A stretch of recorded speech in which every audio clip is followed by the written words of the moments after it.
Hello everyone, heartily welcome Sam's learning point या YouTube चॅनलवर तुमचं सर्वांचं सहर्ष स्वागत आहे.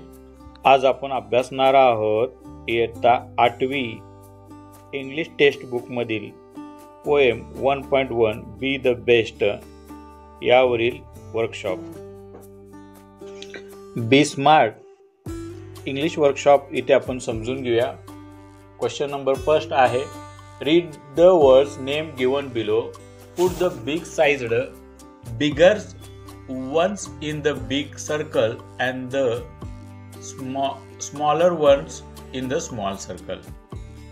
In bracket मध्ये musky, tree, pine, lake, bass, bush, highway, scrub, reel, sun, star, trail. तर प्रश्न असा आहे, खाली दोन वर्तुळ दिलेले आहेत, दोन सर्कल दिलेले आहेत आणि काही कंसामध्ये शब्द दिलेले आहेत.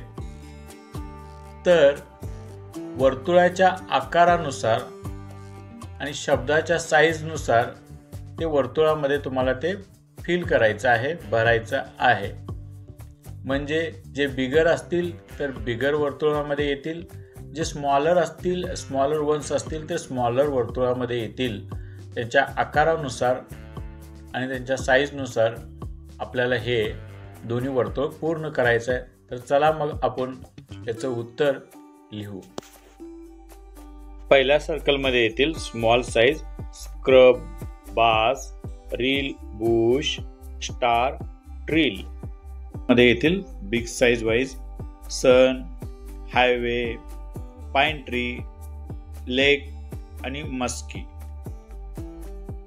क्वेश्चन नंबर दुसरा असा आहे, from group of 4 read is stanza in the poem turn by the turn. विद्यार्थी मित्रांनो, हा जो प्रश्न आहे या प्रश्नाचं उत्तर हे ॲक्टिव्हिटीज बेस्ड प्रश्न आहे. याचं कवितेचं वाचन तुम्हाला करायचं आहे. 4 विद्यार्थ्यांचे ग्रुप तुम्ही शाळेमध्ये करू शकता. तुम्ही याचा सराव करू शकता किंवा कवितेचं वाचन करू शकता. Question number 3, find and write the pairs of rhyming words from the poem.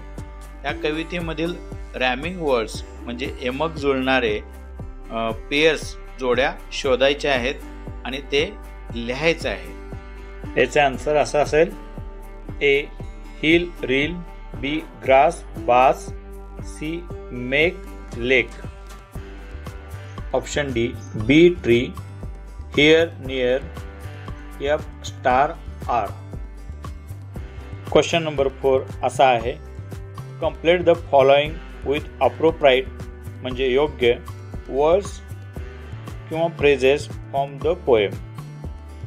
First one is done for you. पुस्तकामध्ये एक सोडवून दिलेला आहे. योग्य शब्द आणि फ्रेजेस वापरून, वाक्यप्रचार वापरून सेंटेन्स पूर्ण करायचे आहेत. सोडवून दिलेलं वाक्य आहे, if you can't be pine be a scrub. Question number 4 मधील दुसरा, if you can't be a tree, याचं उत्तर असं असेल, be a bush. Question number 3, dot dot dot be a bass. याचं योग्य उत्तर असं असेल, if you can't be muskie be a bass. पूर्ण वाक्यामध्ये तुम्हाला लिहायचं आहे.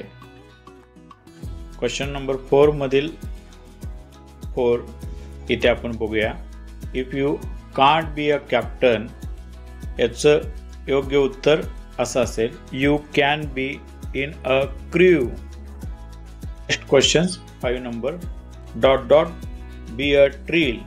याचं योग्य उत्तर असेल, if you can't be a highway be a trail. 6 number असा असेल, if you can't be the sun be a star.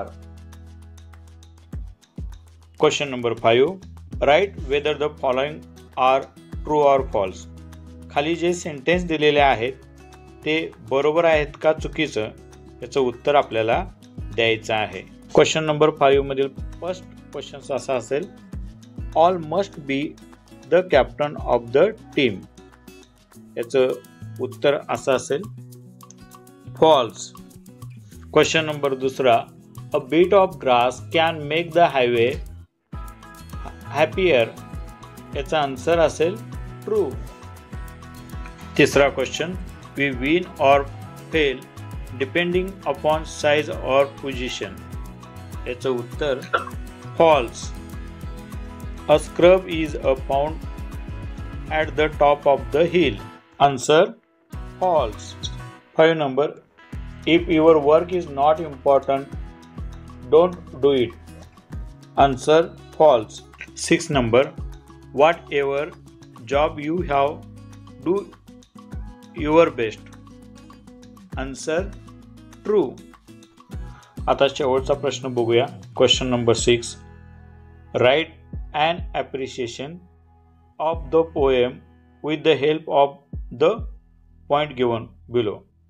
खालील दिलेल्या पॉइंटच्या आधारे आपल्याला अप्रिशिएशन लिहायचं आहे, म्हणजे कवितेचं रसग्रहण करायचं आहे. येथे पॉइंट न घेता डायरेक्ट उत्तर देत आहे. ॲप्रिशिएशन वरील पॉइंट बघण्यासाठी टेक्स्ट बुक मधील क्वेश्चन नंबर 6 बघू शकताय. आपण इथे उत्तर बघू. याचा अप्रिशिएशन रसग्रहण असं असेल, the title of the poem is be the best. The poem is written by Douglas Malloch. The poem is 4 stanza. Each stanza has 4 lines. The lines that rhyme in each stanza are first and second, third and fourth. Point 5. The poet compares big things with small things. 6 number, if you can't be is a repeated expressions in the poem. 7. The line I shall always remember is be the best of whatever you are. Thank you. We happy to help. भेटूया next व्हिडिओमध्ये. तोपर्यंत चॅनलला subscribe करा, like करा, आवडलं तर share करा. धन्यवाद.